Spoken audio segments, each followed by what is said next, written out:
உங்கள் மற்ற தலைவர்களும் எப்படி திரும்பினார்கள் என்பதை எல்லாம் தமிழ்நாட்டு மக்களாகிய நீங்கள் தான் சிந்தித்து பார்க்க வேண்டும். அதற்காகத்தான் நாங்கள் தொடர்ந்து சொல்லி வருகிறோம். உங்களுக்கான தலைவர்களை திரையில் தேடாதீர்கள், தரையில் தேடுங்கள்.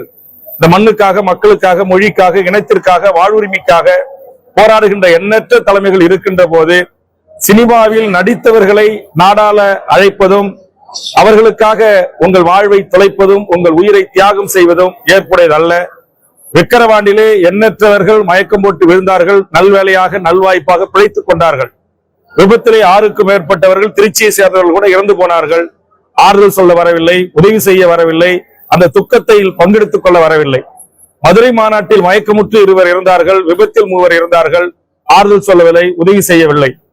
அதற்கு பிறகு தொடர்ந்து திருச்சி, திருவாரூர், நாகைப்பட்டினம் கடந்த அனைத்து இடங்களிலுமே மயக்கமடைந்து விழுந்திருக்கிறார்கள். விஜய் கூட்டத்திற்கு வந்துதான் மூச்சுத்திரை மருத்துவமனையில் சேர்க்கப்பட்டதற்காக மருத்துவ என்ட்ரி சொல்லுகிறது.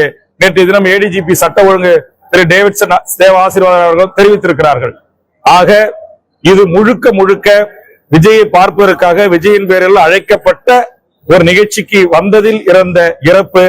இதற்கு விஜயும் தமிழக வெற்றி கழகமும் பொறுப்பேற்றிருக்க வேண்டும். அவர்கள் அதை தட்டி கழிப்பதும், தனக்கும் இதுக்கும் சம்பந்தம் இல்லை என்பது போல, நான் என்ன செய்வேன் அங்கு வந்து பேசியதை தவிர என்பது போல் வீடியோ வெளியிடுவதும் ஏற்புடையது அல்ல என்று தமிழக வாழ்வுரிமை கட்சி பார்க்கிறது.